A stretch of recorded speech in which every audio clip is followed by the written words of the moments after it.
The warning lights flashed red across the bridge of the human research ship Meridian as it approached Kepler Station.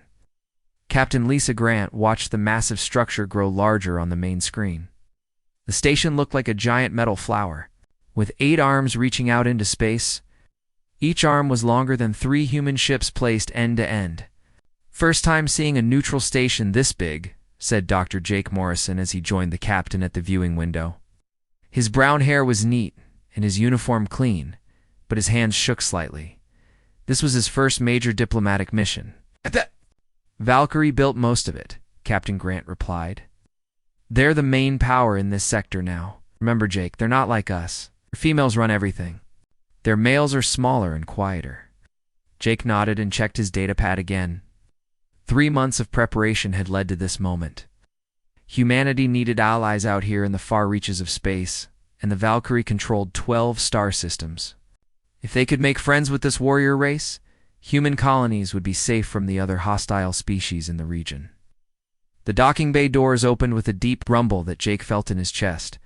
Kepler Station was so massive that it had its own gravity generators. As the Meridian settled into its berth, Jake could see other ships from different species. Some looked familiar from the diplomatic files, but others were completely alien. "Remember," Captain Grant said as they prepared to leave the ship, "let them make the first move. The Valkyrie respects strength, but they also respect protocol. Don't back down if they test you, but don't be aggressive either." Jake straightened his diplomatic uniform and picked up his translation device. A small earpiece would help him understand the Valkyrie language, though most of their leaders spoke decent English. He had spent weeks learning their basic customs, but knowing facts and facing 8-foot-tall warrior women were 2 different things. The airlock opened with a hiss.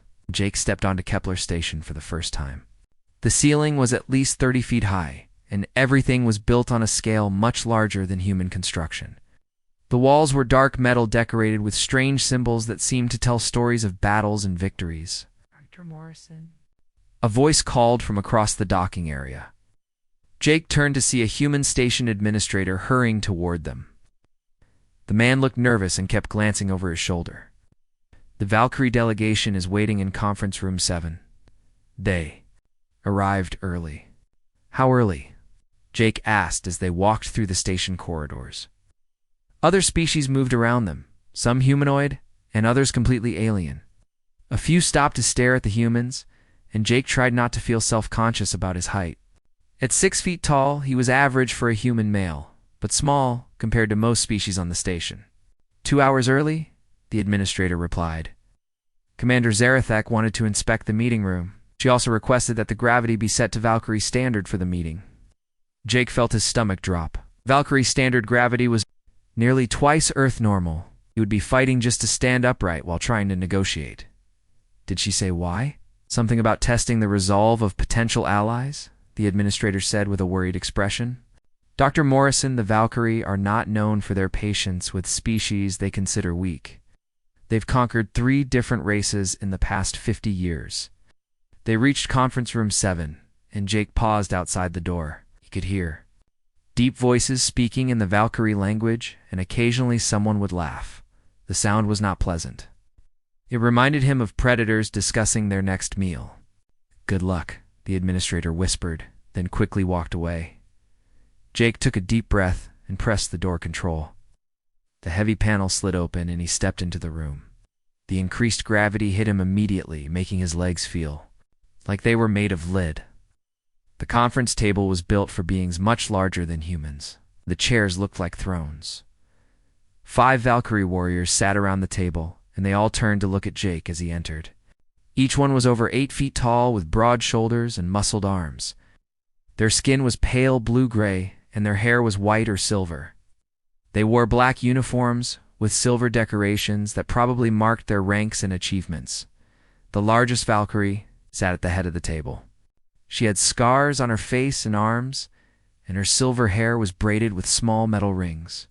Her eyes were bright yellow, and they studied Jake like he was some kind of interesting insect.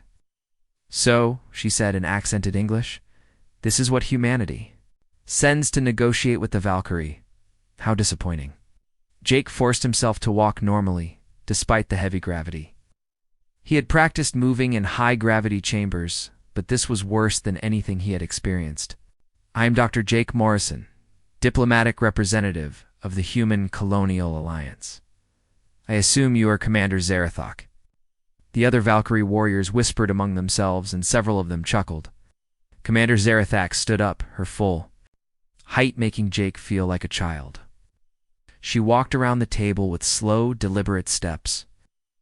"Look at him," she said to her warriors, but loud enough for Jake to hear clearly. "This is what humans consider a male worthy of representing their species. He can barely stand in proper gravity, and his muscles are as developed as a Valkyrie child." The other warriors laughed louder now. One of them, with red hair and fresh scars on her knuckles, spoke up. "Commander, perhaps the humans sent him as a joke, or maybe they think we will take pity on such a weak male." Jake felt his face flush with embarrassment and anger, but he kept his expression neutral. He had expected this kind of treatment based on his briefings, but experiencing it was much worse than reading about it.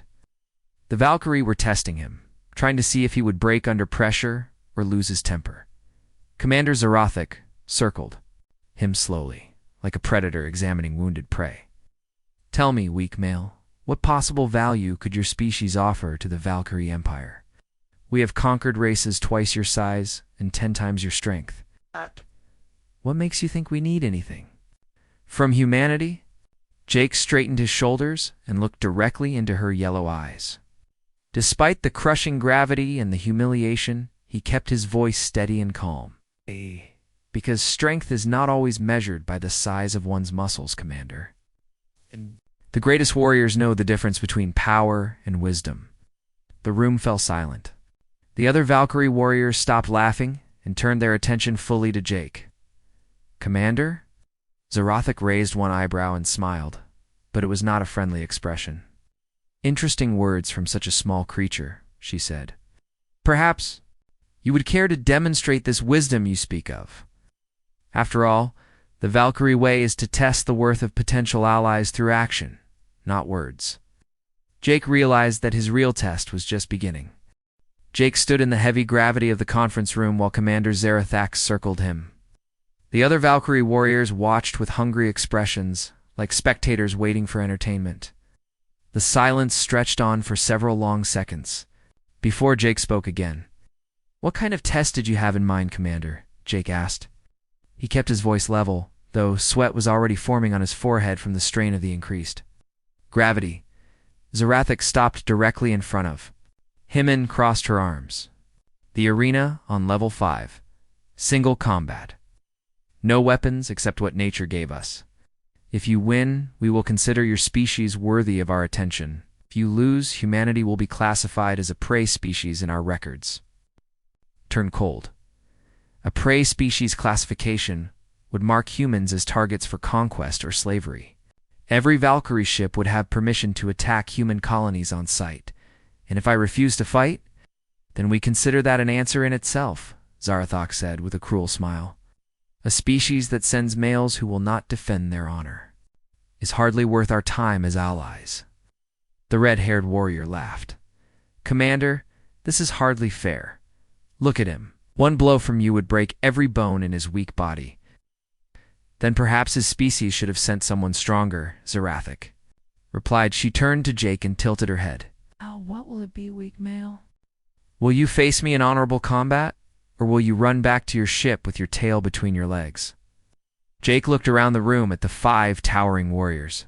Each one was easily twice his weight and covered in muscle, scars told stories of countless battles, while Jake had never been in a real fight in his life. His training at the diplomatic academy had included some basic self-defense, but nothing that would help him against a professional warrior. But he also knew that refusing would doom humanity's chances in this sector. Other species would hear about human cowardice, and no one would take them seriously. Earth's colonies were scattered and vulnerable. They needed allies, not enemies. "I accept your challenge," Jake said. The Valkyrie warriors exchanged glances of surprise. Clearly they had expected him to back down. Zarathak nodded slowly, and something that might have been respect flickered in her yellow eyes. "Very well. 1 hour to prepare." The arena on level 5. Standard neutral gravity for fairness. She paused, and her smile returned. Not that it will matter. Jake left the conference room on unsteady legs. The station administrator was waiting outside and immediately grabbed his arm. Dr. Morrison, you cannot be serious about this. Commander Zarathok has killed opponents in the arena before. The Valkyrie do not hold back, even against obviously weaker foes. Do I have a choice? Jake asked as they walked toward the lift. If I back down now, humanity becomes a target for every Valkyrie ship in the sector. There has to be another way. Some diplomatic solution. Jake shook his head. The Valkyrie respects strength above everything else. Running away now would prove their point about human weakness. He stepped into the lift and selected level 5. Where can I find information about the arena? The administrator reluctantly handed him a data pad. Basic layout and rules. Dr. Morrison, please reconsider. This. Your death will not help humanity's position. The lift doors closed, and Jake was alone with his thoughts. He spent the ride down studying the arena specifications. It was a circular space about 60 feet across, with walls 20 feet high. The floor was covered with sand, and there were a few scattered obstacles like rocks and metal barriers. Fights continued until one opponent yielded or was unable to continue. Level 5 was busier than the upper levels. Word of the challenge had spread quickly, and Jake could see various alien species heading toward the arena. Some pointed at him and made comments in languages his translator could not identify. None of them looked like they were expecting him. To survive? The preparation room was small and basic. Jake changed out of his diplomatic uniform into simple exercise clothes. He tried to remember everything from his self-defense classes, but most of it seemed useless against an opponent with such a massive size and strength advantage. A knock on the door interrupted his thoughts. Dr. Morrison, I'm Keeper Voss, the arena medical officer. The voice belonged to a tall, thin alien with gray skin and multiple arms. I must inform you of the medical risks involved in this combat. Jake opened the door and looked up at the Keeper. I understand the risks. Do you? Commander Zarathek has fought in this arena 12 times. She has never lost. And 3 of her opponents died from their injuries. 2 more were permanently disabled. The Keeper's multiple eyes blinked in sequence. Are you certain you wish to proceed? Yes. The Keeper studied him for a moment, then nodded. Very well. If you are injured, medical assistance will be provided immediately after the combat ends. During the fight, no outside intervention is permitted. Jake walked toward the arena entrance, and the noise hit him like a wave. Hundreds of beings had gathered to watch the fight. The circular space was surrounded by rising tiers of seats, and nearly every spot was filled. He could see humans from other ships in the crowd, their faces pale with worry. The arena floor was exactly as described. Sand crunched under his feet as he walked to the center. Across from him, another entrance opened and Commander Zarathak emerged. She had changed into simple black clothing that showed her massive frame and scarred skin clearly. The crowd roared their approval as she raised her arms. An announcer's voice echoed through the arena in multiple languages. Single combat between Commander Zarathek of the Valkyrie 3rd Fleet and Dr. Jake Morrison of the Human Colonial Alliance. Combat continues until yield or incapacitation. Begin when ready. Zarathok walked slowly toward the center of the arena, her yellow eyes fixed on Jake. Last chance, weak male. Yield now, and your death will be quick. Jake moved to meet her, his heart pounding so hard he could hear it over the crowd noise. I did not come here to yield, Commander. She laughed and dropped into a fighting stance. Her reach was at least 2 feet longer than his, and her fists were the size of his head. Then you came here to die. The crowd fell silent as the 2 opponents faced each other. Jake could see Captain Grant and other humans in the stands, their faces tight with worry. He also noticed that some of the Valkyrie warriors were leaning forward with interest. As if they had not expected him to make it this far, Zarathek moved first. Launching herself forward with surprising speed for someone so large, her first punch would have taken Jake's head off if it had connected, but he threw himself to the side and rolled in the sand. The crowd gasped at the power behind the blow. Jake scrambled to his feet and tried to create distance. But Zarathok was already turning to follow him. Her second attack was a backhand that caught him across the chest and sent him flying backward. He hit the sand hard and tasted blood in his mouth. "Is that all the fight humanity has to offer?" Zarathek called out, playing to the crowd. "I have fought children who lasted longer." Jake pushed himself up on his hands and knees, spitting blood into the sand. Every part of his chest ached, and he was pretty sure at least one rib was cracked. But something strange happened as he stood up. Instead of feeling defeated, he felt angry, not just at Zarathok, but at the entire situation, at being judged by his size and appearance, at having his entire species dismissed as weak. He looked up at the massive warrior and wiped blood from his mouth. "We are just getting started, Commander." For the first time since entering the arena, Zarathok's confident expression wavered slightly. She had expected him to stay down after that hit. Most opponents would have been unconscious or begging for mercy. Jake began to circle her slowly, studying her movements. She was fast for her size, but she was used to winning fights quickly through overwhelming force. He needed to make this last longer, to tire her out and look for weaknesses. The real fight was just beginning. Jake circled Commander Zarathek in the arena, blood still dripping from his mouth. The crowd watched in silence, waiting to see what the small human would do next. Ow. Most fights in this arena ended quickly, with the larger opponent crushing their enemy in the first few exchanges. But Jake was still standing, still moving. Zarathak rushed forward again, this time swinging both fists in a combination that would have flattened a normal opponent. Jake ducked under the first punch and rolled away from the second, but he was not fast enough to avoid her knee. The blow caught him in the ribs and lifted him off the ground. He landed hard against one of the metal barriers scattered around the arena floor. The impact drove the air from his lungs and sent new waves of pain through his damaged ribs. Zarathak walked toward him slowly, confident that the fight was nearly over. "Stay down, weak male," she called out. "You have lasted longer than expected. That should be enough to satisfy your honor." Jake pushed himself away from the barrier and stood up again.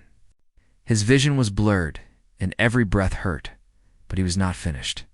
He had noticed something during their exchanges. Adadaka was powerful and fast, but she fought like someone who was used to winning quickly.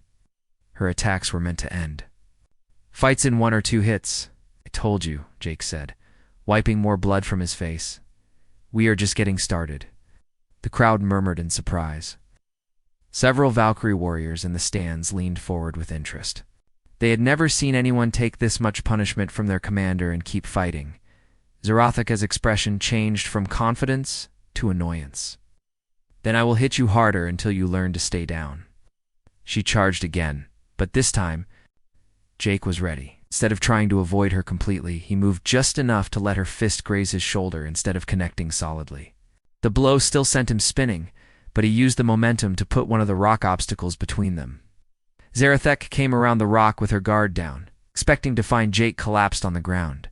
Instead, he was waiting for her. Not match her strength, but he could be smarter about where and when he struck. Jake drove his fist into her solar plexus with all the force he could manage. The punch would not have hurt a human much, but Zarathak was not expecting any real resistance from her smaller opponent. She stumbled backward, more from surprise than pain. But it was the first time in the fight that Jake had made her give ground. The crowd erupted in noise. Some were cheering for the unexpected turn, while others were shouting for Zarathak to finish the fight quickly. Jake used the distraction to put more distance between them and catch his breath. Zarathok looked down at the spot where Jake had hit her, then back at him with new interest. "Clever, weak male. But cleverness will not save you when I decide to stop playing games." She moved toward him again, but this time her approach was more careful. Jake had proven he could think during combat, which made him more dangerous than she had expected. Her next attack was a measured jab meant to test his defenses. Jake slipped to the side and grabbed her extended arm with both hands. He could not overpower her, but he could use her own momentum against her. As she tried to pull her arm back, Jake twisted and used his whole body weight to throw her off balance. Zarathok stumbled forward and had to catch herself with her other hand. For a moment, the 8-foot warrior was down on one knee in the sand. The crowd went completely silent. Jake did not waste the opportunity. He drove his knee toward her face, but Zarathok recovered faster than he expected. She caught his leg and stood up, lifting him off the ground by his ankle. "Enough games," she snarled, and threw him across the arena. Jake hit the sand and rolled several times before coming to a stop near the arena wall. This time he did not get up immediately. His whole body was screaming in pain, and he was pretty. Sure, several ribs were broken. Blood ran from cuts on his face and arms. The crowd began to cheer, thinking the fight was finally over. Zarathak walked across the arena toward her fallen opponent, raising her arms in victory. The other Valkyrie warriors in the stands were on their feet, shouting their approval. But as Zarathak reached Jake, he rolled over and looked up at her. His face was covered in blood and sand, but his eyes were still clear and determined. "Are tougher than you look, weak male," Zarathak said. "But this is over. Stay down." Jake pushed himself up on his elbows, then slowly climbed to his hands and knees. The crowd noise died down as they realized he was moving again. Several aliens in the stands were pointing and speaking in excited voices. "Not yet," Jake said through gritted teeth. He made it to his feet, swaying but upright. Zarathak stared at him in disbelief. "What is wrong with you?" Any sensible being would have yielded by now. "You cannot win this fight." Jake wiped blood from his eyes and looked directly at her. "Maybe. Not, but I can keep getting back up. That is what humans do." Something changed in Zarathak's expression. The cruel amusement was gone, replaced by something that might have been confusion or even respect. She had fought dozens of opponents over the years, but none of them had kept fighting after taking this much damage. "Why?" she asked. "Why do you continue when you know you cannot defeat me?" Jake straightened his shoulders despite the pain, because giving up is not an option. "My people are counting on me. If I fall and stay down, humanity becomes your prey. So I will keep getting back up until you kill me or until you understand that we are not as weak as you think." The arena was completely quiet now. Even the Valkyrie warriors in the stands had stopped cheering. They were watching something they had never seen before, an opponent who refused to be broken by superior. Force Zarathak studied Jake for a long moment. He was clearly badly injured, barely able to stand, and had no chance of winning the fight. But he was still there, still facing her, still ready to continue. In Valkyrie culture, this kind of stubborn courage was respected above almost everything else. "You are either very brave or very stupid human," she said finally. "Probably both," Jake admitted. He took a step forward, putting himself within her reach again. "But I am still here." Zarathak raised her fist, then stopped. The blow would certainly end the fight, but something about Jake's refusal to yield was making her reconsider what she thought she knew about humans. In her experience, weaker species either submitted quickly or died quickly. They did not keep fighting when defeat was certain. "Tell me about your people," she said suddenly. "So, what makes a small, soft species like humanity think they can survive in a galaxy full of predators?" Jake blinked in surprise at the unexpected question, but he answered honestly. "We adapt, endure. We find ways to survive that others do not expect. We never give up, even when the odds are against us." Zarathak lowered her fist and took a step back. The crowd began to murmur in confusion. This was not how arena fights usually went. "Show me," she said. "Show me this human endurance you speak of." Jake did not understand what she meant, but he nodded and took another step forward. His legs were shaking from exhaustion and pain, but he kept moving. If she wanted to see human endurance, he would show her exactly what that meant. The fight was far from over, but something fundamental had changed. Zarathak was no longer just trying to crush a weak opponent. She was trying to understand what made this small human so different from every other species she had conquered, and Jake was about to show her that sometimes the greatest strength came not from size or power, but from the simple refusal to quit. The arena fight ended not with a crushing blow, but with something no one expected. Zarathak called for a halt and declared the combat finished. Jake had not won, but he had not lost either. He had done something that impressed the Valkyrie. Commander, enough to stop the fight before it reached its usual bloody conclusion? Jake spent 2 days in the station medical bay recovering from his injuries. 3 broken ribs, a concussion, and dozens of cuts and bruises covered his body. But he was alive, and more importantly, humanity was not classified as a prey species. The Valkyrie had agreed to continue diplomatic talks. On the 3rd day, Jake was released from medical care with strict orders to rest. He made his way back to his quarters on the Meridian, moving slowly and carefully. Every step reminded him of his encounter with Zarathek, but he felt oddly satisfied. He had faced down a warrior twice his size and earned her respect. Captain Grant met him at the airlock. "Jake, you look terrible. Are you sure you should be walking around?" "I am fine, Captain. Just sore." Jake lowered himself carefully into a chair in the ship's small meeting room. "Have you heard anything from the Valkyrie delegation?" "That is what I wanted to talk to you about. Commander Zarathek has been asking questions about you.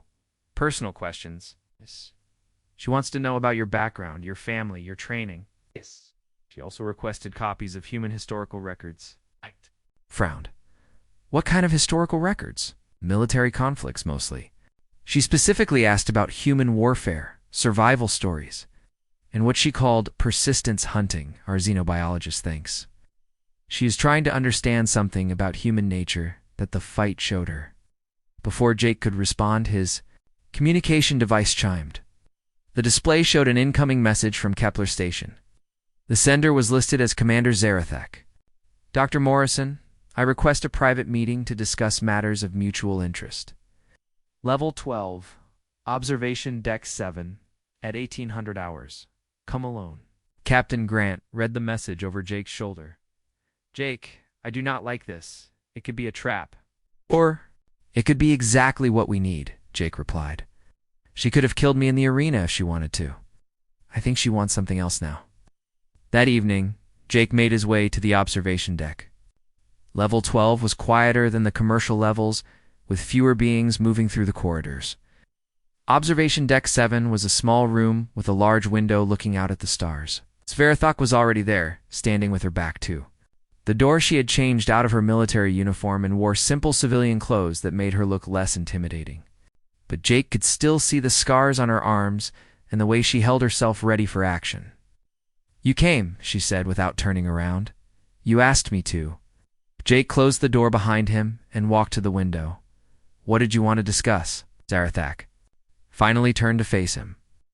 Her yellow eyes studied his face, taking in the healing cuts and bruises from their fight. "I have been reading about your species, about your history, about your wars, and what did you learn? That you are not what? You appear to be." She moved closer to the window, close enough that Jake could see the details of her scars. "Your people have fought wars that lasted decades. You have survived ice ages, plagues, and disasters that would destroy most species. You have conquered your own planet, not through superior strength, but through refusal to give up." Jake nodded.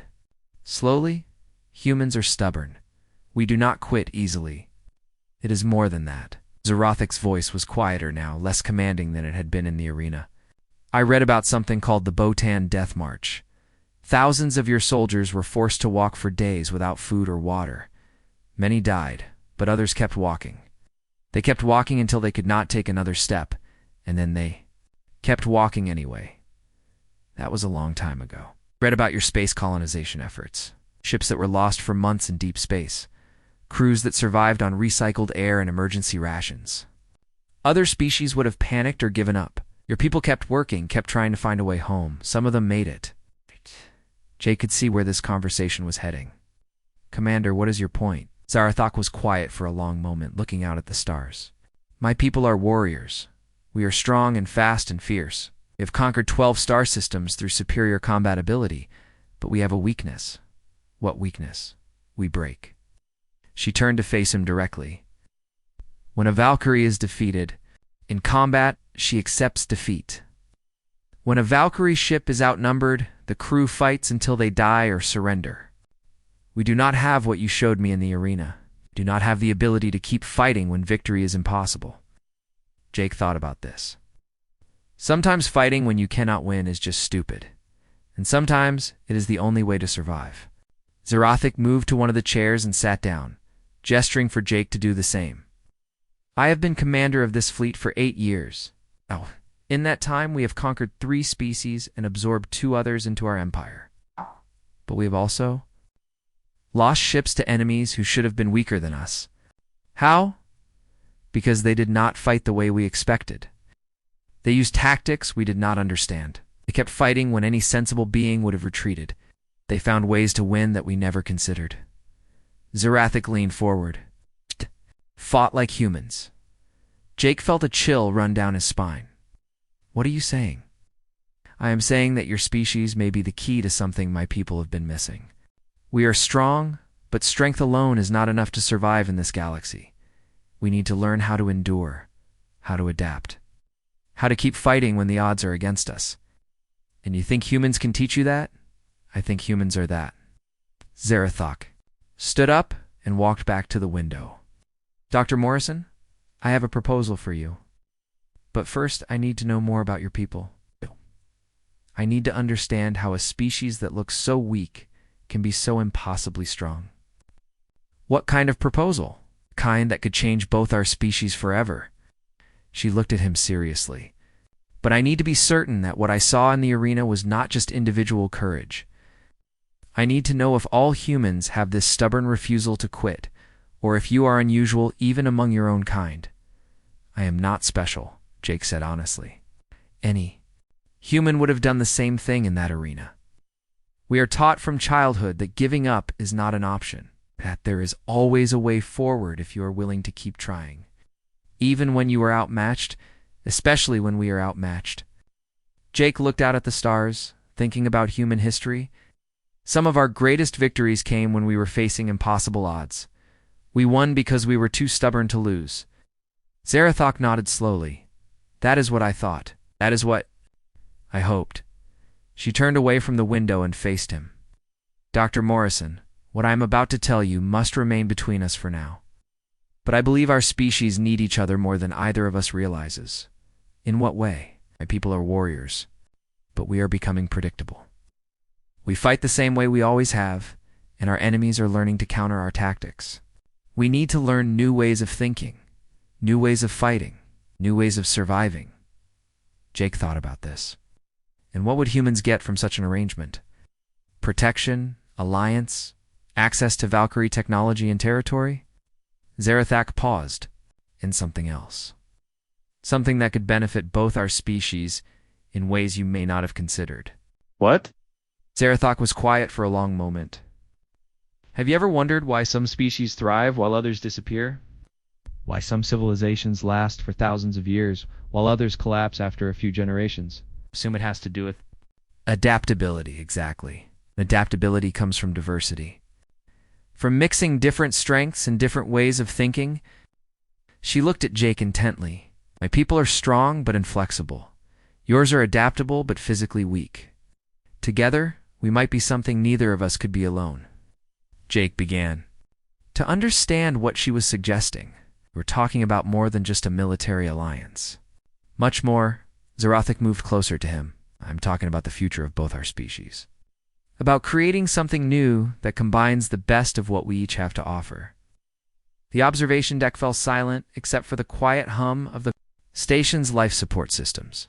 Jake looked at the Valkyrie commander, seeing her not as the intimidating warrior from the arena, but as someone who is genuinely concerned about the future of her people. Commander, are you talking about what I think you are talking about? That depends on what you think I am talking about, Dr. Morrison. Her yellow eyes met his. But yes, I suspect you understand exactly what I am proposing. Jake felt his heart start to race. This conversation had taken a turn he never could have anticipated. What Zerathik was suggesting would change everything. Jake stared at Commander Zerathik in the quiet observation deck, trying to process what she had just suggested. The implications of her words were enormous, affecting not just the two of them, but potentially both their entire species. Commander, I need you to be very clear about what you are proposing, Jake said carefully. Because if I understand correctly, you are talking about something far beyond normal diplomatic relations. Zerathik nodded and moved away from the window, beginning to pace across the small room. Dr. Morrison, my people face a crisis that we have not shared with other species. We are strong, but our strength is becoming our weakness. How so? The past 300 years, Valkyrie society has selected for the same traits: physical power, aggressive tactics, direct confrontation. Our warriors are bigger and stronger than ever before, but they all think the same way. They all fight the same way. She stopped pacing and looked at him. We are becoming predictable, and in warfare, predictability means death. Jake sat down in one of the chairs, his ribs still aching from their fight. He said, "You've been losing ships to supposedly weaker enemies. 3 major battles in the past year. Each time our forces should have won easily. Each time the enemy used tactics we did not expect. They fought in ways that made no sense to us." Zorothic's voice carried frustration. They acted like humans. Kept fighting when they should have surrendered. They found solutions when there should have been no solutions. Do you think learning from humans would help? I think human thinking is exactly what my people need to survive. She sat across from him. But there is more to it than just military tactics. There is a deeper problem with my species. Jake waited for her to continue. Valkyrie reproduction requires careful genetic matching. Our scientists analyze bloodlines and compatibility before any pairing is approved. This has made us strong, but it has also made us limited. Zorotic looked uncomfortable discussing this topic. We have been selecting for the same traits for so long that we are losing genetic diversity. That could be dangerous in the long term. It is already dangerous. Valkyrie children are born stronger than ever, but they are also more alike than ever. They think the same thoughts, make the same decisions, have the same weaknesses. She leaned forward. What we need is genetic diversity, new ways of thinking, fresh bloodlines that carry different strengths. Jake began to understand where this conversation was leading. You believe humans could provide that diversity? I have studied your species extensively over the past 3 days. Human genetic variation is remarkable. You adapt to different environments, different challenges, different threats. Where Valkyrie have become specialized, humans have remained flexible. Zarathak paused. Your people could give my people something we have lost. Commander, are you asking what I think you are asking? Zarathak stood up and walked to the window. Again, for the first time since Jake had met her, she seemed nervous. In Valkyrie culture, a warrior who wishes to strengthen her bloodline seeks a mate who possesses traits she lacks. Traditionally, this means finding a male with complementary combat skills or tactical abilities. Jake felt his mouth go dry. And you think I have traits that would complement yours? I think you have traits that could save my entire species. She turned to face him. Dr. Morrison, what you showed me in the arena was not just personal courage. It was a completely different way of approaching conflict. You did not try to overpower me. You adapted. You endured. You found ways to continue fighting that I never expected. I lost that fight. No, you did not. You changed the rules of the fight. You made it about something other than pure strength. Zarathak moved closer to him. That is exactly what my people need to learn. And the only way for them to truly learn it is to have it become part of who they are. Jake stood up slowly, his mind racing. You're talking about breeding programs. About creating hybrid children. I am talking about evolution. About both our species becoming something better than either could be alone. Her yellow eyes met his. Human adaptability combined with Valkyrie strength. Human persistence combined with Valkyrie courage. It's children who could think like humans, but fight like Valkyrie. That is assuming such hybrids would even be possible. My scientists have been analyzing human genetic samples since our first contact. The basic compatibility is there. With some medical assistance, conception should be achievable. Zarathak paused. The question is whether you would be willing. Jake sat back down, overwhelmed by the magnitude of what she was suggesting. Commander, this is not just a personal decision. This would affect both our species. There would be political implications, cultural challenges, questions about the children themselves. All of that is true. There is also the possibility that this could solve problems for both our peoples. She sat across from him again. Humans need allies in this sector. My people need genetic diversity and new ways of thinking. Formal alliance based on shared bloodlines would benefit everyone. And you want to start with us? I want to start with the human who showed me that strength is not just about size and power. Zarathak's voice was serious. You impressed me, Dr. Morrison, not just with your courage, but with your mind. You found ways to fight that I had never considered. Your children could inherit that adaptability. Jake thought about this for a long moment. What would happen to these children? Would they be raised as humans or Valkyrie? They would be raised as both. They would learn human adaptability and Valkyrie warrior traditions. They would understand both cultures and be able to bridge the gap between our species. She leaned forward. They would be the first generation of something entirely new. And what about us? What would our relationship be in all of this? Zarathak was quiet for several seconds. That would depend on many factors. Valkyrie partnerships are usually based on mutual respect and shared goals, rather than the emotional bonds that humans call love. But I will not lie to you. I have come to respect you greatly. Working together to raise children who represent the future of both our species could create a very strong bond between us. Jake looked out at the stars, thinking about everything she had said. Proposal was unprecedented, dangerous, and completely outside anything covered in his diplomatic training. But it was also potentially the most important opportunity in human history. Commander, assuming I was interested in this proposal, what would be the next steps? First, we would need approval from both our governments. This cannot be a secret. Arrangement must be an official alliance with full support from both species. Zarathak stood up. Second, we would need extensive medical testing to ensure the safety of any children. Third, we would need to establish protocols for their upbringing and education. And fourth, we would need to trust each other completely. What we would be attempting has never been done before. There would be no guidelines, no precedents. To follow, we would be creating something entirely new. She looked at him seriously. Are you willing to consider such a thing? Jake stood up and joined her at the window. Commander, 3 days ago, you called me a weak male in front of your squad? Now you are asking me to help you create a new form of life. This has been a very strange week. 3 days ago, I thought I understood what strength meant. You showed me I was wrong. Zarathak placed a hand on his shoulder.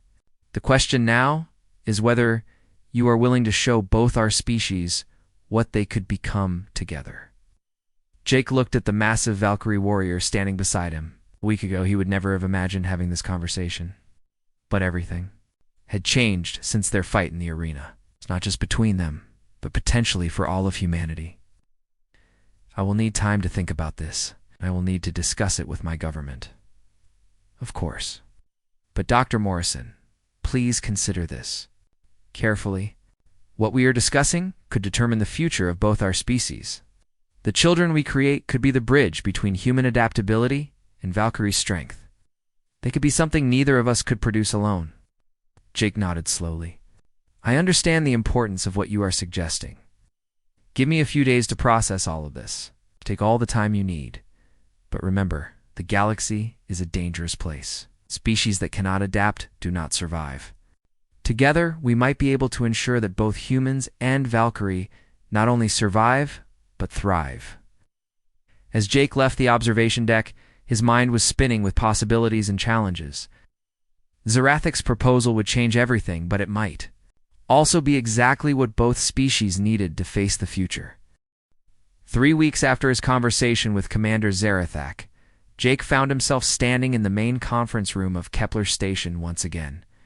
But this time, the room was filled with representatives from both species, and the atmosphere was completely different. The Human Colonial Council had sent Ambassador Nicole Carter, a stern woman with gray hair, who had negotiated treaties with 6 different alien species. Across the table sat High Commander Varethel, the military leader of the entire Valkyrie fleet in this sector. Between them, Zarathak and Jake had spent weeks preparing detailed proposals, medical reports, and cultural analysis documents. This is the most unusual request I have ever reviewed, Ambassador Carter said, looking through the data on her pad.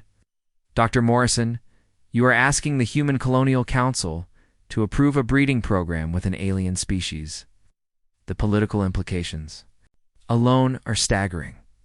Jake straightened in his chair. Ambassador, with respect, this is not just a breeding program. This is an opportunity to form the strongest alliance humanity has ever had, while potentially solving long-term survival problems for both species. High Commander Verithel spoke in her deep voice. Ambassador Carter, my people have conquered 12 star systems through military strength. But Commander Zarathek has shown us that strength alone is not enough. The human ability to adapt and endure is something we desperately need. And humans need protection, Zarathok added. Our alliance would guarantee Valkyrie defense of human colonies in this entire sector. No hostile species would dare attack worlds under our protection. Ambassador Carter set down her datapad. The medical reports suggest that hybrid children are possible, though they would require significant prenatal care. I am more concerned about the social aspects. How would these children be raised? What culture would they belong to? Jake had spent many hours discussing this with Zarathok. They would be raised with knowledge of both cultures. Human colonies would be established near Valkyrie worlds, and families would move freely between them. The children would learn human adaptability and problem-solving alongside Valkyrie combat training and honor codes. And who would be the first to undergo this process? High Commander Verithel asked, though Jake suspected she already knew the answer. Commander Zarathak and I have volunteered, Jake said. I believe our partnership could serve as a model for future alliances between our species. The room fell silent. Ambassador Carter and High Commander Verethel exchanged glances across the table. The weight of the decision was enormous, affecting not just individuals, but the future direction of both civilizations. Dr. Morrison, Ambassador Carter said finally, "Are you certain you understand what you are agreeing to? This would make you the father of the first human Valkyrie hybrid children in history? The responsibility would be immense." I understand, Ambassador, but I also understand that this opportunity may never come again. Commander Zarathok has shown me that our species are stronger together than apart. Zarathok nodded. Ambassador Carter, 3 weeks ago, I believed humans were weak and unworthy of Valkyrie respect. Dr. Morrison showed me that human strength takes forms we never recognized. His courage and persistence impressed not just me, but my entire squad. And now you believe your children would inherit these traits? I believe they would inherit the best of both species. Human adaptability with Valkyrie strength, the ability to endure impossible odds combined with the warrior spirit needed to face any challenge. Zarathok looked at Jake. Dr. Morrison has already proven that humans can surprise us. Our children could surprise the entire galaxy. High Commander Verathel leaned forward. There is another consideration. The other species in this sector view both humans and Valkyrie with suspicion. Humans, because they are new and untested. Valkyrie, because we are seen as conquerors. Formal alliance based on shared bloodlines would change how others perceive both our peoples. How so? Ambassador Carter asked. It would show that we are committed to cooperation rather than domination. Species that fear Valkyrie aggression would see that we value partnership. Species that dismiss human capabilities would have to reconsider when they see what human Valkyrie cooperation can achieve. Jake stood up and walked to the large window overlooking the docking bays. Below, he could see ships from dozens of different species. Some were traders, others were explorers, and a few were clearly military vessels from various empires and alliances. Ambassador, when I came here 3 weeks ago, I thought my job was to make friends with the Valkyrie so they would not attack human colonies. I never imagined I would be discussing creating an entirely new form of life. He turned back to the table. But everything I have learned since then tells me this is exactly what both our species need. Explain. Humans are excellent at surviving and adapting, but we are not strong enough to defend ourselves against every threat in this galaxy. Valkyrie are powerful warriors, but their tactics have become predictable to their enemies. Together, we could create something that has the best qualities of both species. Zarathok stood and joined him at the window. The first children of this alliance would be raised knowing that cooperation is stronger than conquest. They would understand both human persistence and Valkyrie honor. They would be natural diplomats and warriors both. Ambassador Carter and High Commander Verithel spoke quietly in their respective languages to their advisors. Jake could not hear the conversations, but he could see the intensity of the discussions. Finally, both leaders turned back to the table. Dr. Morrison, Commander Zarathok, Ambassador Carter said, "Both our governments are willing to approve this alliance on a trial basis. You would be the first couple to attempt this partnership, with full medical and political support from both species. However," High Commander Verithel added, "there are conditions. The first children must be carefully monitored and studied to ensure their health and development. If any problems arise, the program would be suspended immediately." "We understand," Jake said. "Additionally, both of you would become official ambassadors between our species.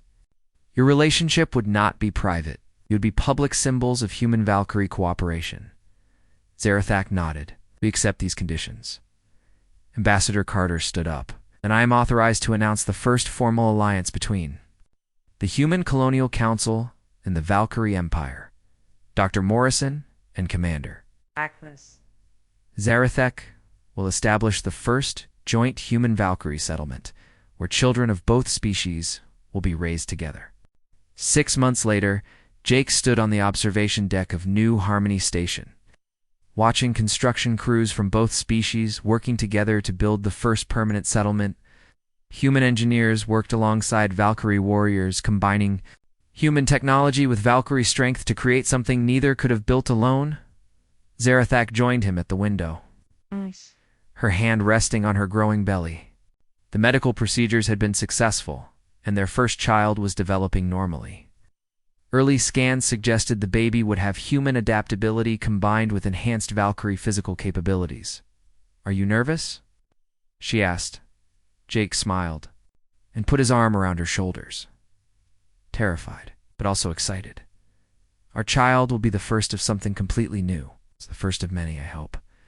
3 more human Valkyrie couples have volunteered for the program, and 5 more are being evaluated.